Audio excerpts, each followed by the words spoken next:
Pessoal, eu estou finalizando os cálculos aqui para a correção da calagem que eu vou fazer amanhã, né? Agora são 1h15.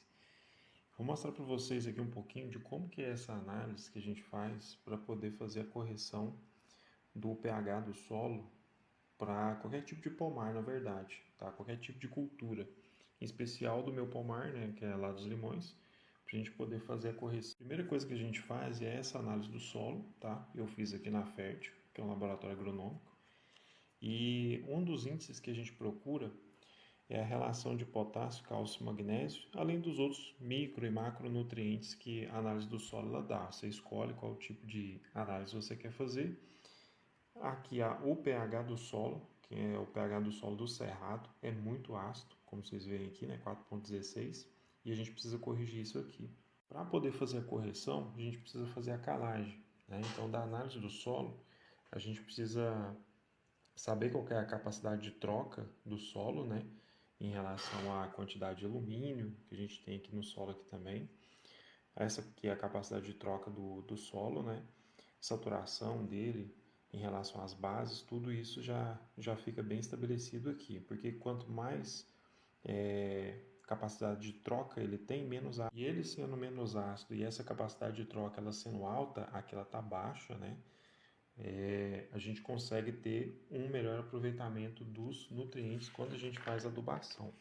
Então, baseado nessa capacidade de troca que o solo ele possui, a gente precisa de uma proporção ideal dessa capacidade de troca entre 50% e 55% para cálcio, 10 a 20 para magnésio e 3 a 5 para potássio. Então, baseado nisso, né, nessa capacidade de troca, a gente tem que o solo ácido ele tem a capacidade de troca bem menor, ou seja, a quantidade de outros micronutrientes que ele consegue absorver é muito baixa.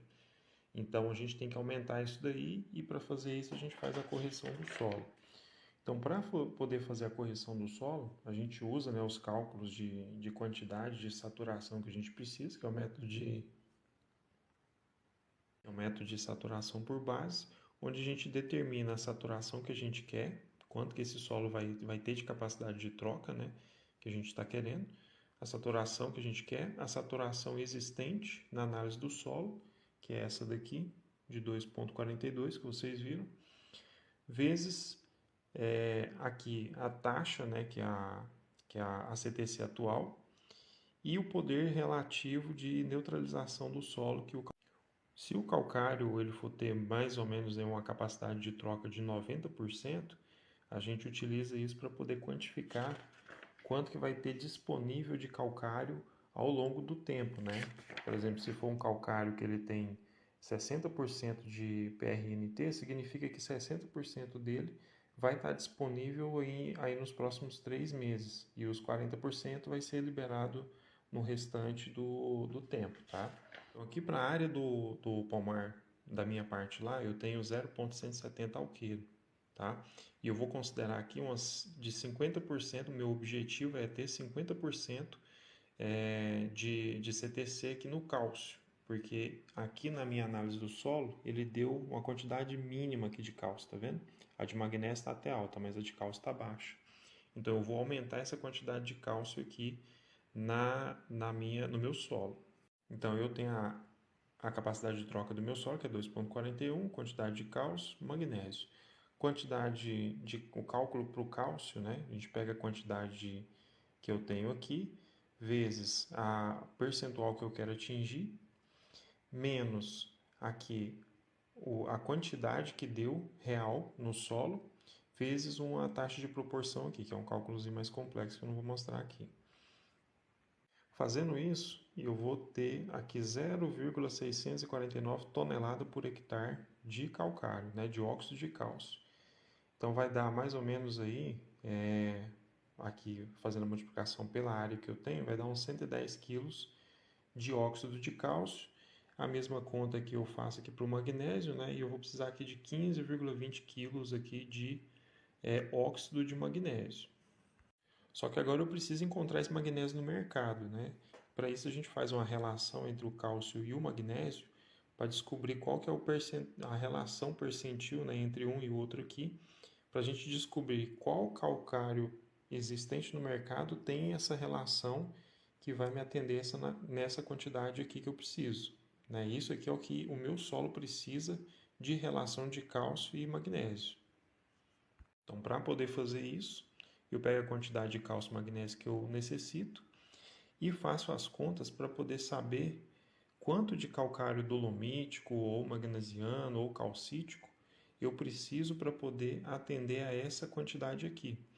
Porque em uma tonelada de calcário dolomita eu tenho 230 kg de óxido de cálcio.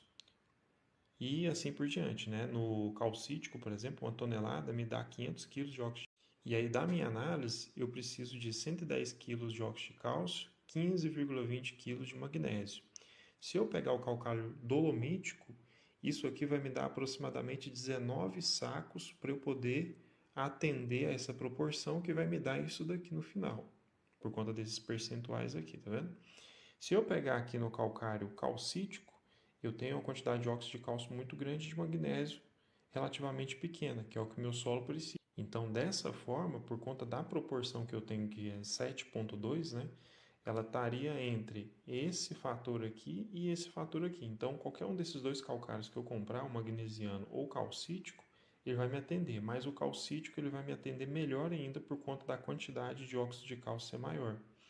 E até o custo também, né? Para eu ter a mesma quantidade de óxido de cálcio e magnésio no dolomítico, eu preciso gastar em média. Já para eu poder ter os mesmos 110 quilos que eu preciso aqui no calcítico, aqui os mesmos 110 quilos, eu vou precisar só de 220 quilos de calcário calcítico para mim obter os 110 quilos de óxido de cálcio que eu preciso. Então isso me dá 9 sacos, que me dá uma redução aqui para R$ 144.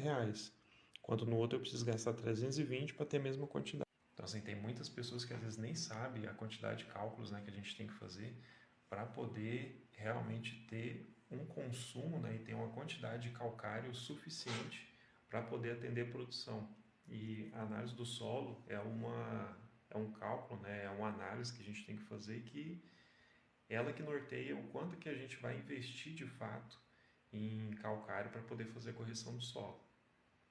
A análise do solo é tão importante e a correção principalmente é tão importante que tudo que você colocar no solo depois do, da correção, o solo vai conseguir fazer absorção. Então, se você não faz a correção com o calcário e não regula o pH, a capacidade de absorção de nutrientes do solo ela vai ser extremamente reduzida. Por isso que às vezes o pessoal planta as coisas e não consegue colher por conta disso. A quantidade de nutrientes que o solo ele consegue absorver está diretamente ligada à capacidade de troca que ele consegue fazer com os elementos, cálcio, magnésio, potássio. Então, se você tem um solo muito ácido, você não consegue ter espaços disponíveis ali na molécula, né, nas partículas de argila, para você poder incorporar esses outros elementos que estão disponíveis nos adubos. Só corrigindo, eu estava falando alqueiro, mas é hectare, tá? Hectare corresponde a 10 mil metros quadrados. Então, no meu lá, a gente tem, meu pedaço lá tem pouco mais de 1.500 a 1.800 metros quadrados de pomar. Tá confundindo hectare aqui, vendo hectare e falando alqueiro, tá?